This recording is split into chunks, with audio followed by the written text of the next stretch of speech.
All right. Next segment. Here we go. We got the transfer portal. The transfer portal just ended. Some key notes. There's only one transfer portal this year. It is right now. It was just recently, right? Yep. And I think we're going to talk about the winners and losers, right? Oh, yeah. Who do you got? I have teams, winners, and losers. And I have players transferring. So this is good. We got a nice little mix. This is mostly analytical, and thanks to everyone at On3 who I think put together the best portal rankings here. What I really like is they show you how many people are in and out. They tell you how many 5, 4, and 3 stars are in and out. They give an average rating for the player coming in and player leaving.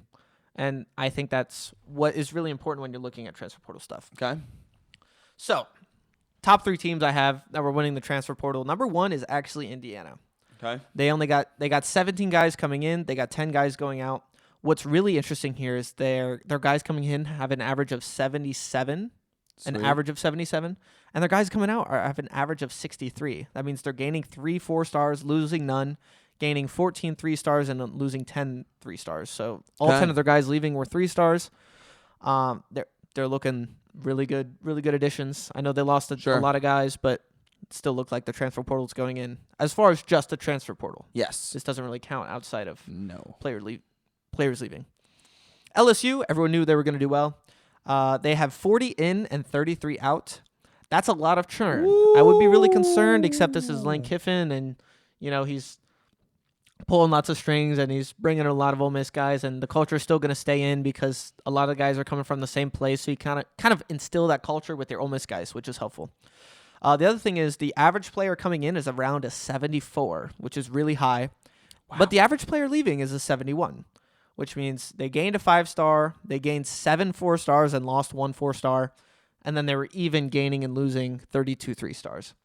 So they're losing high-level player. Holy crap. They're gaining even more higher-level players, though. And so that's why, as far as the transfer portal go, they kind of killed it. And then finally, number 3 is Texas Tech. This is no surprise. They have a ton of money. They had 21 guys in and out. Okay. Their guys in were a 72.4. Their guys out were a 64.3. All right, so nice, solid. That's a solid upgrade and better than most teams up there. So those were teams that I had that were doing well. So those are teams that are beating the transfer portal. With the transfer portal, how much money are they shelling out for all this stuff? So there are not really allowed to be numbers, or I don't know how to find the numbers. Do you have a guesstimate? There's kind of an NIL like plus minus. So like Indiana's spending $2.8 million more than they were last year. LSU spending $7.7 million more, I believe, is what this means, and Texas Tech spending $3.5 million more. So I thought Texas Tech would be higher. Yeah, they got that oil money. I don't know. This is just more than what they were. I'm pretty sure. Okay. So it might just their baseline's already really high. Sure. All right. Heated teams. I'm going to talk about players who probably won. Okay. A little bit more. And the first one I want to talk about is pretty obvious. Josh Hoover, TCU to Indiana. He could not ask for any better portal system to go to. Right now, Chris Ignetti's proven as much as you can in 2 years that he can make stuff happen. So with Josh Hoover behind the helm, give him a little. He's got experience. He's got time. He threw for 9,600 yards, about 71 touchdowns in his career at TCU. He knows how to throw the rock, which Fernando Mendoza did, but I don't think to this degree. So I'm thinking that he's going to do pretty well over there. I would say Sam Leavitt going from Arizona State to LSU with the Lane Kiffin system. I think he's going to do very well. I don't think you can ask for almost a better situation besides Josh Hoover to go from a Arizona State, Arizona State, you're not the greatest of teams, to an SEC powerhouse of LSU. They're spending all the money they can to make the best team possible. So I think that's awesome. And then I would also say Rocco Beck. I don't know if you pronounce the T. Not sure Iowa either. State to Penn State. Following your coach. Following Matt Campbell. You got the cupcake of all cupcake schedules. I'm pretty sure he has the most starts in college football as well as a quarterback. Oh, my Lord. Quarterback starts. He's been in primary. He was the starter since 2023. So 23, 24. Yeah, he's got a lot of starts on his belt, which is good.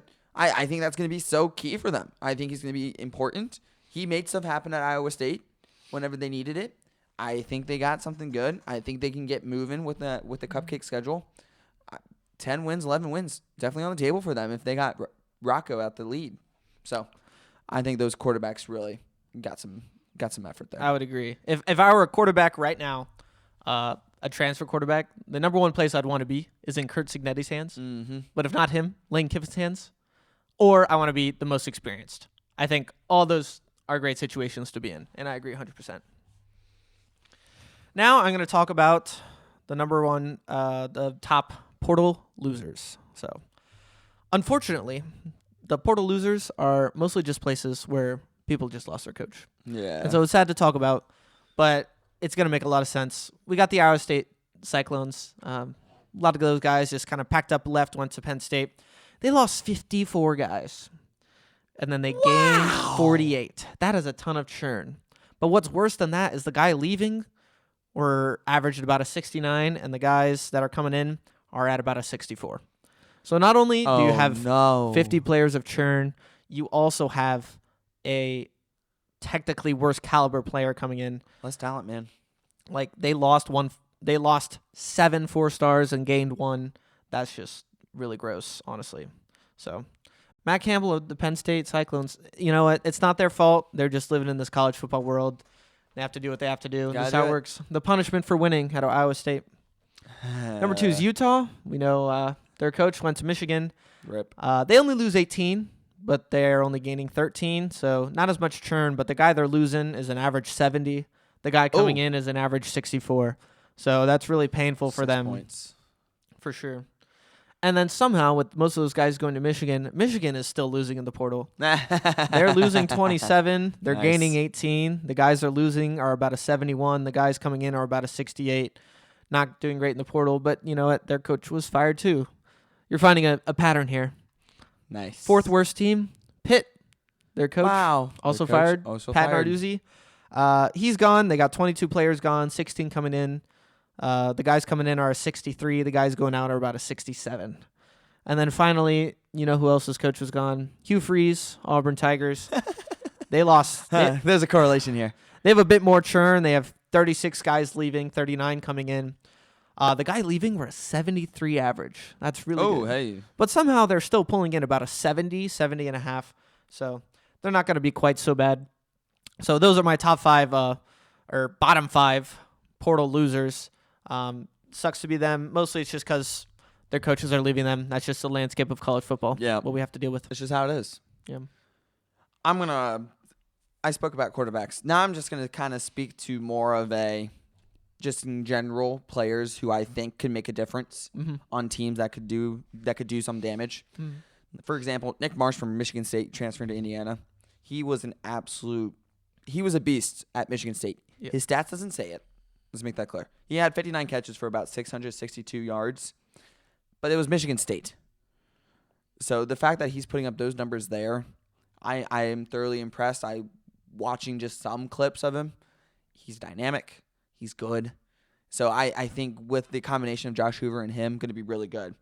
Cam Coleman going from Auburn to Texas, I think that was probably one of the biggest ones there.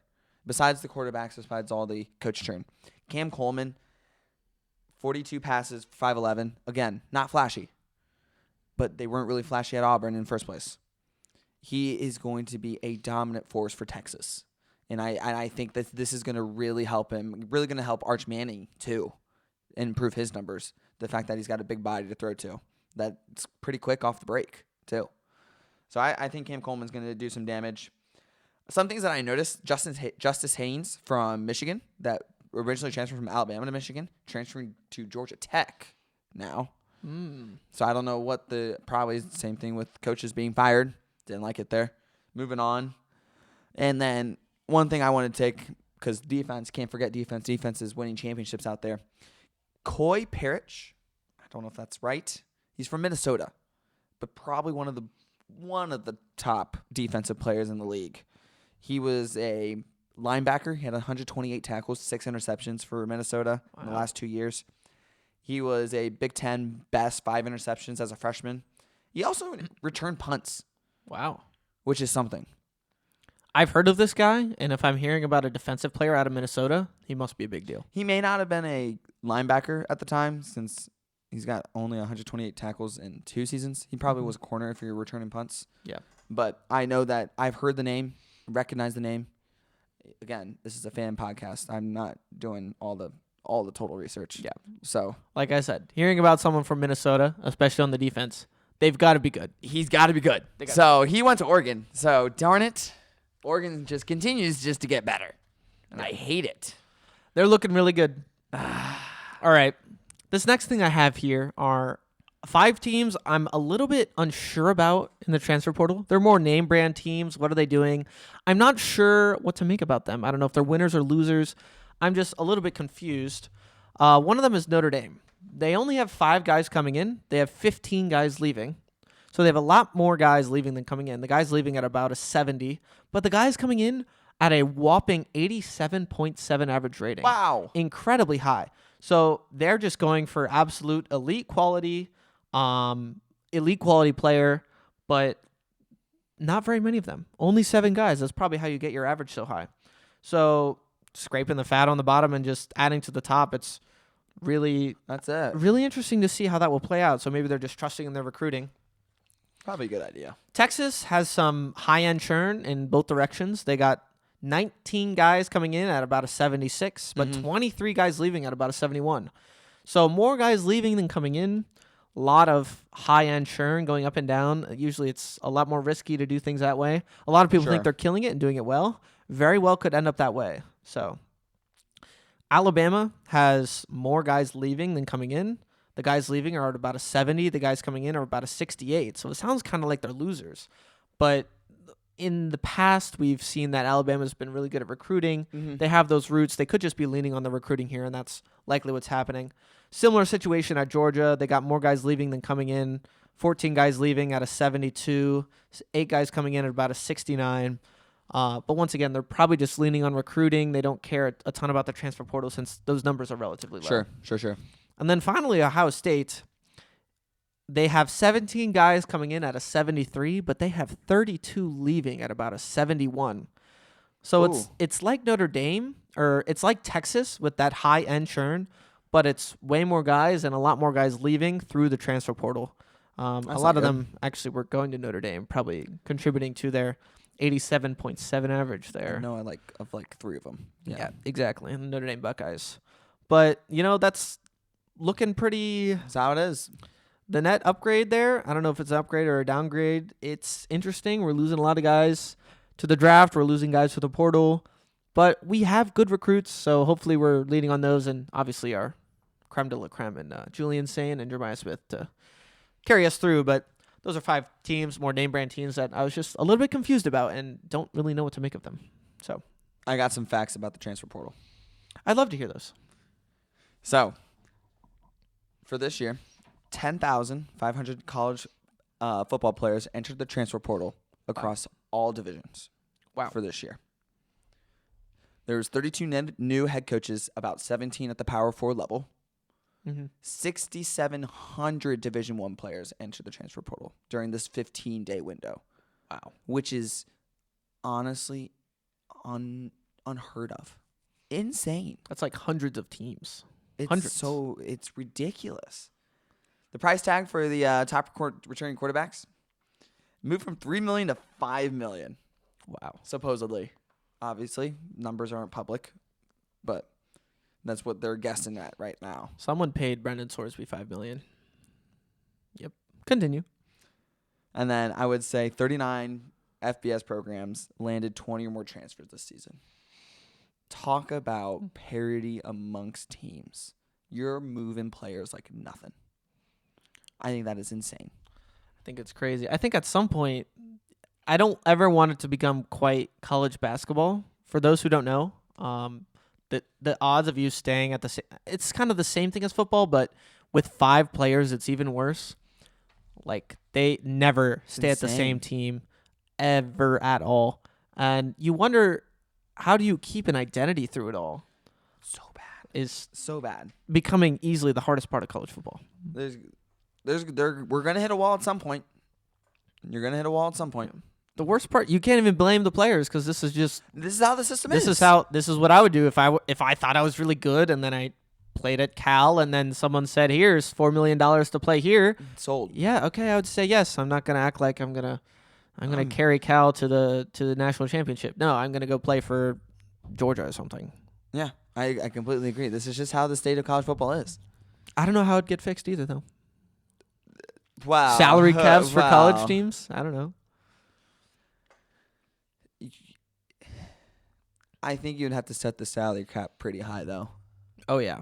because you still want those who have money to spend said money. Mm. Now, obviously, you can't spend it to an absolute ridiculous degree. But I do think it's important that those who have money, Ohio State, Texas, Penn State, Alabama, or Texas Tech, spend more money than Cal. Right? I mean, yes, but also at some point, what if you just had like positional caps? No college student really needs $5 million. No, I guess that's what not I'm getting to. I'm a college student. That's true. So I'm just a little bit jealous. That's true. But maybe you put the cap at a point that it's like you don't really need $5 million, or maybe it's better to limit them and then they'll just spend their NIL money elsewhere and get a linebacker $400,000 instead of $200,000. Sure. Because that's still a ton of money. It's a lot of money. Some of these schools, even though you're getting a full academic scholarship, but like just going to the school, it still costs some of these schools. It's like $50,000 a year, $100,000 a year even, which is ridiculous in itself and a whole nother problem. But the one thing that I think is interesting is how people are more reluctant to go to the NFL. I'm not sure if I like that for college football or not, because our best stars are fine sitting around. I'm going to get $5 million. Some of them are getting more than a lot of rookie contracts. So, Hey, I like quality talent staying in college. I'm a big fan of it. I'm not sure how I'll feel once they're just a bunch of 24-year-old teams like our, like they say of Indiana. But Yes. maybe that's just the future of college Yes. football.